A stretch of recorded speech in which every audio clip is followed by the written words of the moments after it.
11월이 시작되기 전 10월에 주목해야 할 신제품들을 빠르게 되돌아보는 테크5 시간이 돌아왔습니다. 이번에도 꽤나 흥미로운 신제품 소식들이 있는데요. 딱 5개만 엄선했습니다. 그 중에는 구독자, 시청자분들이 원했던 제품도 하나 포함되어 있어요. 거두절미하고 디몽크의 테크5 바로 시작하겠습니다. 온몸을 휘감는 3D 입체 음향, 사용자에 따라 자동으로 맞춰지는 적응형 EQ, 생활방수, 더 오래가는 배터리, 애플이 3세대 에어팟을 내놨습니다. 그런데 사실 이보다 더 많은 관심을 받는 제품은 따로 있어요. 유튜브 동영상 업로드 일주일 만에 조회수 약 688만회 기록, 맥북 프로입니다. 갈수록 고라파지는 라인업이라 생각하는데 이번에도 고라프입니다. 13, 14, 16형, 크게 3가지 모델로 나뉘는데요. 가장 다양한 옵션 선택이 가능한 모델은 16형입니다. 그래서 16형 기준으로 풀어나갈게요. 조금 복잡한 이야기를 시작하기 전에 이번 맥북 프로가 왜 이렇게 많은 관심을 받는 제품이 될 수 있었을까? 그 부분을 먼저 짚고 넘어가는 게 좋을 것 같습니다. 제가 보기에는 디자인입니다. 더 정확히 말하면 인터페이스. HDMI 포트가 대문짝만하게 보입니다. SD 카드 슬롯도 돌아왔고요. 맥세이프도 포함됐습니다. 구식 같은 신식 인터페이스입니다. 이랬다가 저랬다가 어느 장단에 맞춰야 할지 모르겠습니다. 그리고 심지어 헤드폰 잭도 있어요. 이럴 거면 상판, 애플 로고에도 LED를 넣어주지. 그런 건 없습니다.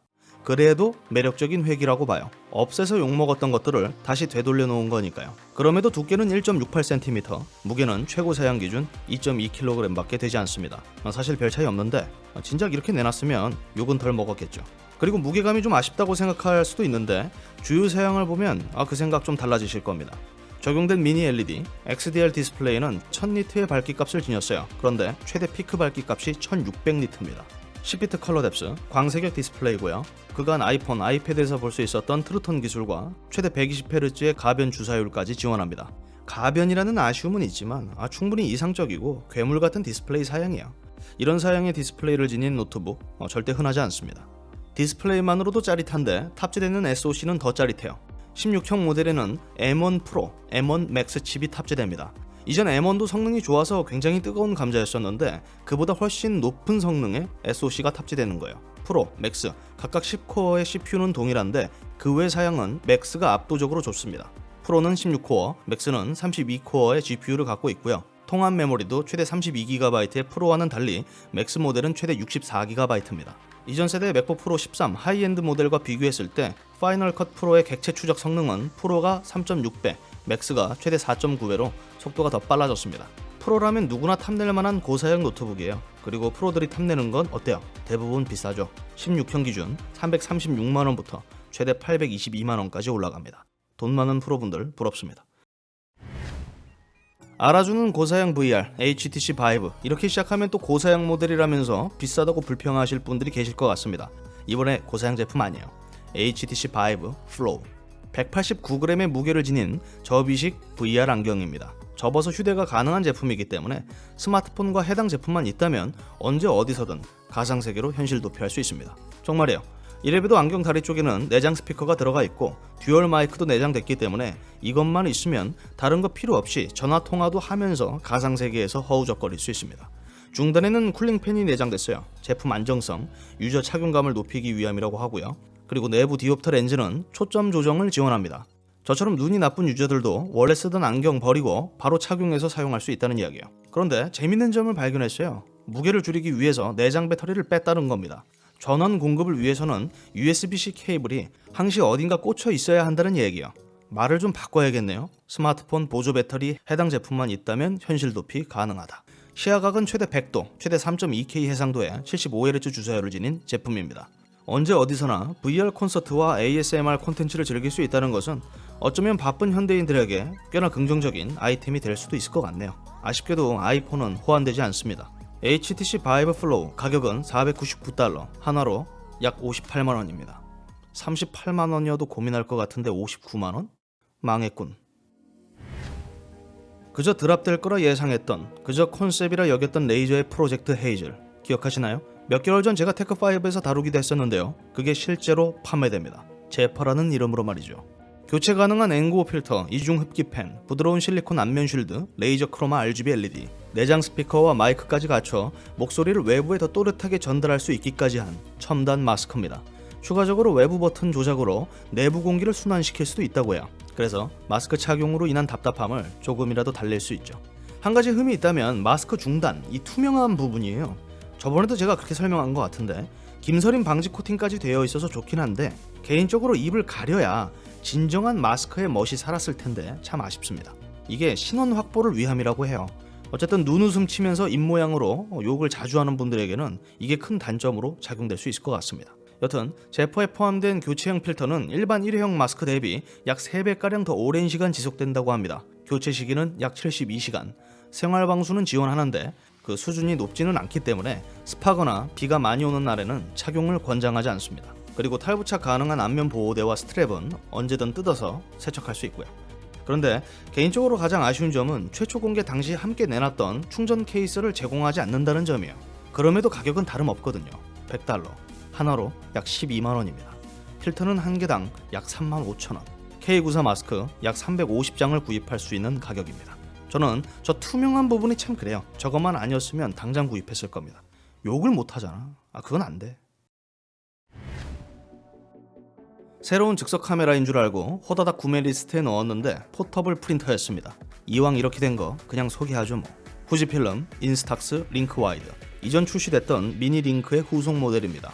더 크고 웅장한 와이드 포맷의 사진을 인쇄할 수 있게 됐다는 점이 포인트입니다. 그만큼 본체 부피도 더 크고 웅장해졌습니다.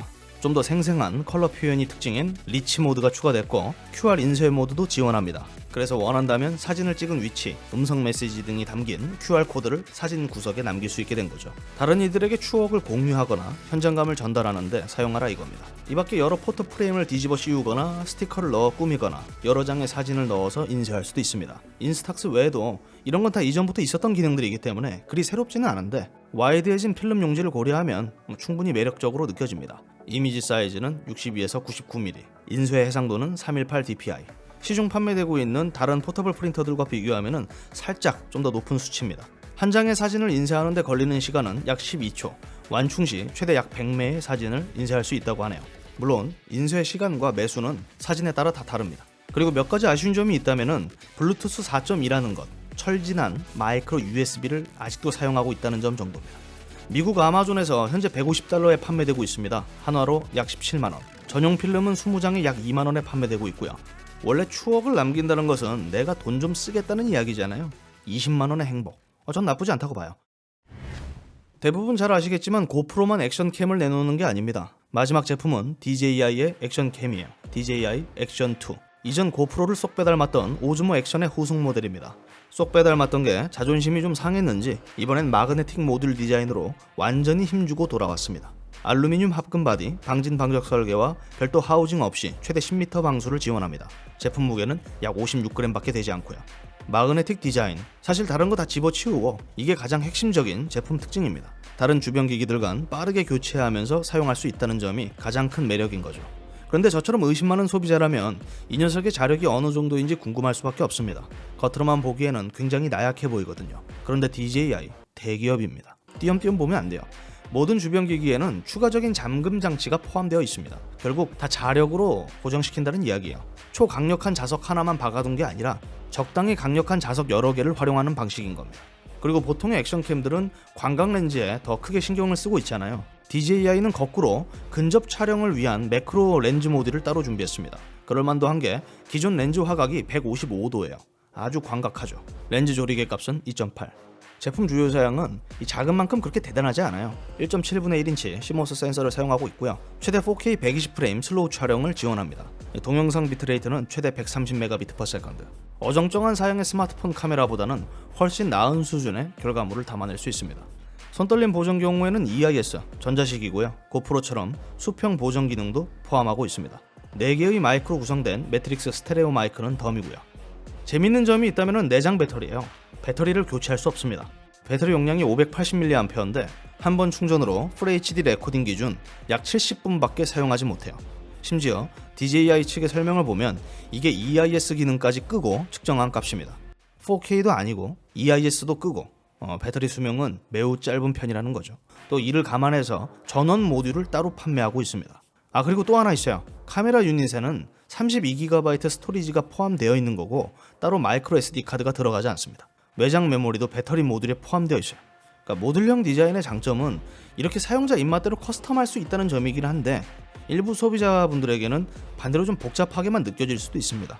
꼼꼼히 들여다봐야 뭐가 뭔지, 내게 뭐가 필요한 건지 알 수 있으니까요. DJI 액션 2 전원 모듈 콤보가 약 51만원, 듀얼 스크린 콤보가 약 64만원입니다. 개인적으로 모듈형 디자인 저도 참 좋아하는데요. 액션캠 써보신 분들은 다 아시겠지만 이 배터리 수명이 다들 다 짧아요. 그래서 좀 적지 않게 스트레스거든요. 근데 그보다 더 짧은 제품인 거예요. 구매하시기 전에 꼼꼼히 체크하시고 구매하시기 바랍니다. 끝난 줄 아셨죠? 또 있습니다. 마지막은 신제품이 아니라 새로운 테크 브랜드 소식입니다. 한국 카메라 시장에서 철수한 올림푸스 이야기예요. 작년 6월 올림푸스는 자사 이미징 사업부를 분사, 매각한 바 있습니다. 인수한 곳은 JYP 그거 아니고요. 재팬 인더스트리얼 파트너즈입니다. 참고로 JYP는 소니의 PC 사업부 바이오도 인수한 이력이 있어요. 중요한 건 이제 JYP의 자회사가 된 올림푸스 이미징 사업부 OM 디지털 솔루션입니다. 이름이 이렇게 바뀌었어요. OM 디지털 솔루션. 반가운 소식은 지금부터요. 올림푸스 카메라 이제 새로운 타이틀을 달고 다시 세상에 나올 예정입니다. 브랜드 이름은 OM 시스템이에요. 여튼 이전까지의 올림푸스 이미징 및 오디오 관련 제품들은 모두 해당 이름을 걸고 출시됩니다. 그리고 올해 말 새로운 카메라와 렌즈를 발표할 계획이라고 하는데 구체적인 정보는 알 길이 없지만 분명한 건 기존처럼 마이크로 포 서드 시스템의 렌즈 교환식 카메라가 될 거라는 점입니다. 이게 국내에 다시 들어오느냐 이게 문제겠죠.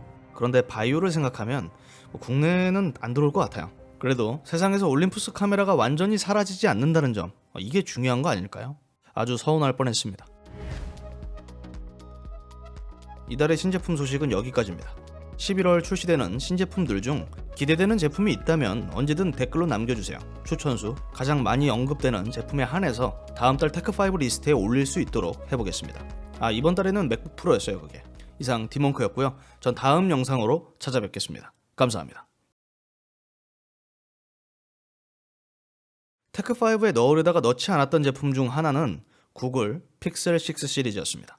구글이 자체 개발한 텐서 프로세서가 적용되고 이전보다 확실히 전반적인 제품 퀄리티가 좋아졌기 때문에 리스트에 포함시켰었던 거죠. 그런데 툭 튀는 디자인, 자체 개발 프로세서 그거 말고는 너무 노멀하더라고요. 그래서 시간상 제외시켰습니다. 한때 저도 구글 레퍼런스 폰을 많이 사용했는데요. 나중에는 안 쓰게 되더라고. 비래퍼가 너무 다들 출중하니까. 여튼 그렇습니다.